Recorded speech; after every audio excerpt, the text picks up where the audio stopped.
Saudaraku yang dimuliakan Allah, jangan fitnah ulama, jangan caci maki ulama. Luar biasa mereka. Mereka tuh luar biasa. Mulai hari ini, mulai saat ini, siapapun termasuk pejabat Indonesia, baik yang di dalam negeri maupun di luar negeri, kalau ada yang mengatakan saya overstay, saya akan tuntut secara hukum. Karena itu berarti menuduh saya melakukan pelanggaran. Jadi saya tidak ada overstay sama sekali saat ini. Jadi sekali lagi tuh, ini biar pejabat-pejabat diplomatik ini paham betul soal perpisahan. Jangan nanti sembarangan ngoceh mengatakan ini kan overstay, ini kan dimaafkan, ini kan mesti ada denda. Enggak begitu. Saya tidak ada overstay. Siapa yang mengatakan overstay berarti menuduh saya melakukan pelanggaran, akan saya tuntut secara hukum. Dicabut. Dia itu akan dideportasi. Karena apa? Melakukan pelanggaran imigrasi. Nah, sekarang ini ya, Rizik Syihab itu ingin pulang ke Indonesia tapi tidak mau dideportasi. Dia ingin pulang terhormat gitu. Nah, silakan aja lah urus begitu. Itu kan urusan dia dengan pemerintah Arab Saudi, ya, bukan urusan dia dengan kita gitu. Pak, pelanggaran imigrasinya apa, Pak? Overstay. Overstay.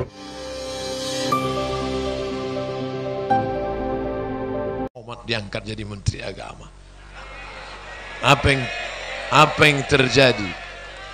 Apa yang terjadi? Maka saya akan berkata, siapa yang dulu yang sombong-sombong, datang ke kantor saya. Sini.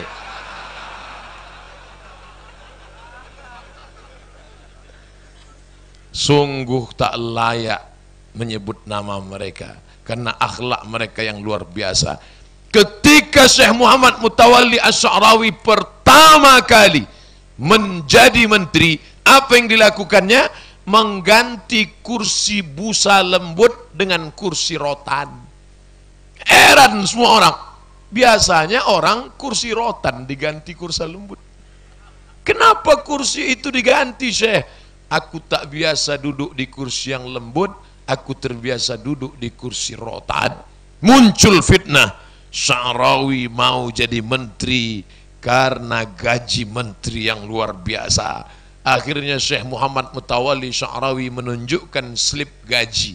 Ini gajiku ketika menjadi guru besar di Makkah, ini gajiku ketika jadi menteri. Mana lebih besar? Mereka semuanya tercengang, ternganga. Ternyata gaji itu 10 kali lipat ketika menjadi guru besar. Dia ingin mengambil itu karena ingin menyelamatkan umat. Jadi jangan sampai suuzon. Ini juga salah satu dalil, mana tahu saya nanti jadi pejabat. Jadi nanti jangan fitnah muncul. Kalau ada fitnah-fitnah, ingat ceramah ini. Ustadz Somad bukan ingin mengejar gaji, tapi untuk kemaslahatan umat. Saudaraku yang dimuliakan Allah, jangan fitnah ulama, jangan caci maki ulama. Luar biasa mereka. Mereka tuh luar biasa. Kalau Ustadz Somad biasa di luar. Lalu kemudian bagaimana kehebatan mereka?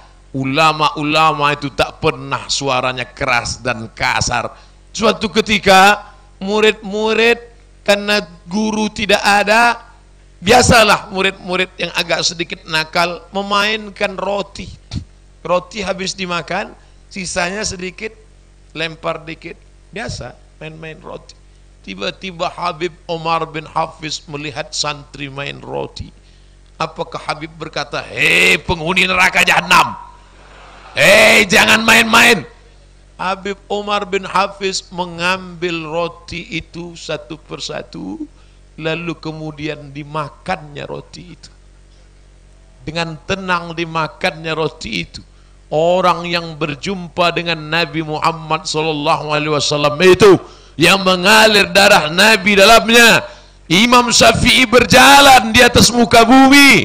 Orang yang mulia itu mengambil roti yang sudah dimainkan murid, dikunyahnya, meleleh air mata murid. Dia tidak dengan kata-kata kasar. Ketika ada orang mencaci makinya, keluar sumpah serapah kepadanya, apakah dia balas? Tidak. Ketika ditanya, Imam, Habib, mengapa tidak engkau balas dengan kata-kata kasar? Tidak layak kata-kata itu keluar dari mulut kita, tidak layak keluar dari lidah kita.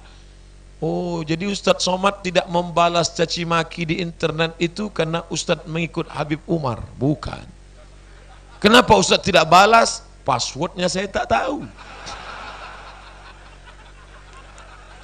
Saya belum selevel dengan sendalnya Habib Umar bin Hafiz. Jauh di bawah.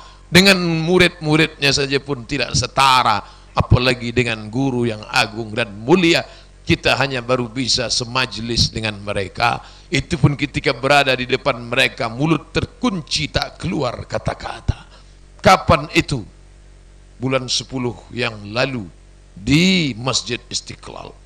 Berikut ini mari kita dengarkan tausiah yang akan disampaikan oleh Al-Mukarram Haji Abdul Somad LCMA. Sampai ke atas mimbar menggetar, tak tahu entah apa yang mau dikatakan. Akhirnya saya hanya mengucapkan assalamualaikum, alhamdulillah, salawat, cerita sedikit. Saya pun turun, dikomen oleh sahabat-sahabat, betapa tawaduknya Ustaz Somad, tidak mau dia ceramah di depan Habib. Dalam hati saya, bukan tawaduk mas bro, inilah gak bisa dia membedakan mana orang tawaduk, mana orang pucat.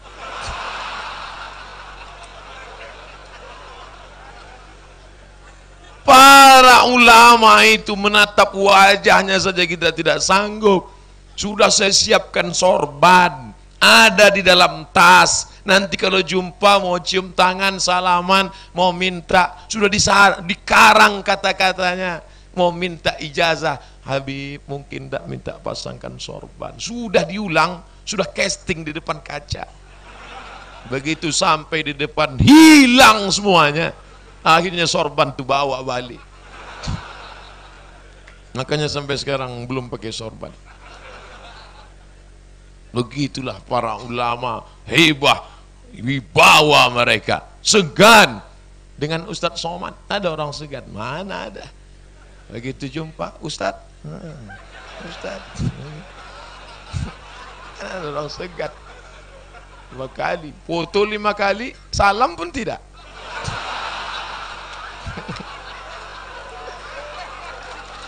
Biasa. Ulama-ulama itu wibawanya luar biasa. Lalu bagaimana dengan itu kan di sana? Bagaimana dengan di Indonesia? Ada seorang ulama yang saya baru pulang dari haulnya di Jawa Tengah, tepatnya Grobogan. Apa yang terjadi? Beliau ketika Kiai Haji Hashim Asy'ari, pendiri Nahdlatul Ulama, membuat pesantren di Tebu Ireng, tempatnya sarang perampok, penjahat, peminum khamar, pezina. Di situ didirikannya pondok pesantren. Setiap kiai mau ke masjid, mereka letakkan duri, sampah, batu, kotoran. Datanglah Kiai Hasan membuang sampah-sampah itu. Namanya Kiai Hasan Anwar. Setiap dia lihat sampah, dia buang. Itu saja kerja dia, membuang sampah, kotoran yang menghalangi ulama besar Hadratus Syekh Hashim Asy'ari. Tapi apa yang terjadi? Karomah yang diberikan Allah, cucu-cucunya, anak-anaknya menjadi ulama-ulama, penghafal Quran, pondok pesantrennya besar. Kenapa? Karena khidmah kepada pewaris para nabi. Seorang ulama besar bernama Syekh Abdul Raub As-Singkili. Singkili di ujung nama menunjukkan tempat. Singkili artinya singkil, Aceh. Saya insya Allah akan berceramah ke Singkil, Aceh. Belum lagi, saya kasih tahu aja dari sekarang. Kalau ada orang menyebut ujung namanya Al-Hadrami, berarti dari Hadramaut. Al-Yamani, berarti dari Yaman. Al-Misri, berarti dari Mesir. Al-Banjari, dari Banjar. Tapi ini As-Singkili, dari Singkil. Ulama besar Syekh Abdul Raub As-Singkili yang menerjemahkan Al-Quran ke bahasa Melayu Nama kitabnya Tarjuman Al-Mustafid.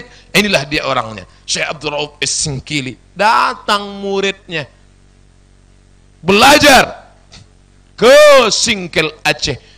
Tiba-tiba ini ulama makan sirih, tepak sirih, jatuh ke tempat kotoran.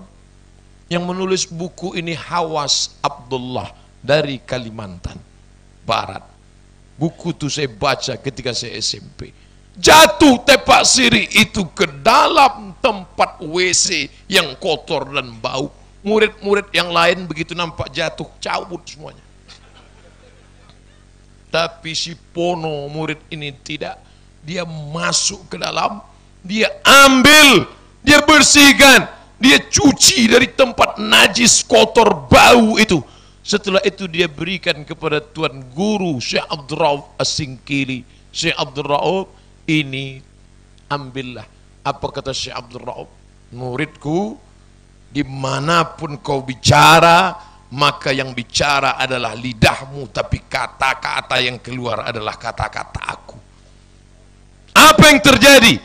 Murid ini sekarang nama majelis terbesar. Murid itu bernama Syekh Burhanuddin Ulakan dari Pariaman, Sumatera Barat.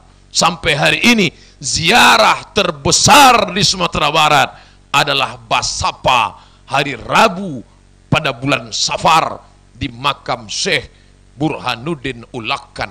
Kalau tak percaya cari di internet. Saya sudah mau dibawa ke sana dan beliau salah seorang mursyid tarekat Syattariyah. Ustaz Somad, bisa kita ziarah ke makam Syekh Burhanuddin, tausiah di sana? Lalu saya katakan, insya Allah saya datang. Tiba-tiba tim mengadakan survei ke sana, melihat tidak memungkinkan Pak Ustaz. Tempatnya lapang, terus jamaahnya ramai. Kita bisa masuk, keluar tak bisa. Ramai sekali.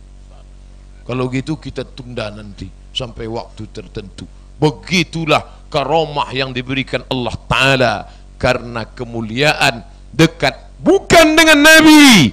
Nabi terlalu jauh dengan kita, tapi dengan pewaris para Nabi, para orang-orang soleh yang sampai hari ini masih ada bersama dengan kita. Tapi saya tidak ingin dikatakan, oh ini Ustadz ini berceramah gini, ujung-ujungnya saya tidak minta dimuliakan, tapi tolong muliakan saya. Saya tidak minta dihormati, tapi tolong hormati saya. Tidak, saya hanya ingin mengajak, mari kita muliakan habaib, mari kita muliakan ulama, mari kita muliakan semuanya. Ketika saya dikatakan tidak bisa berceramah ke Semarang, Ustadz tidak boleh ceramah ke Semarang. Tapi apa yang terjadi? Tiba-tiba saya jumpa dengan Pak Syafruddin Wakapolri di Masjid Istiqlal. Ustadz Somad, silakan ke sana.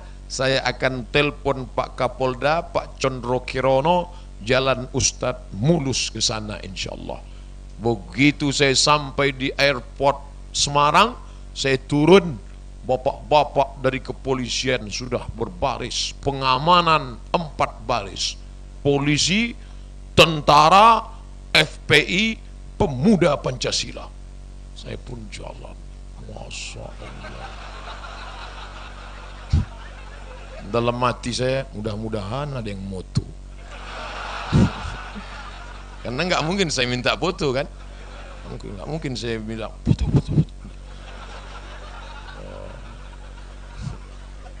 Tapi lama-lama saya berpikir, kalau saya minta bantuan terus nggak enak. Masa setiap mau ceramah bisa minta bantu tak Pak?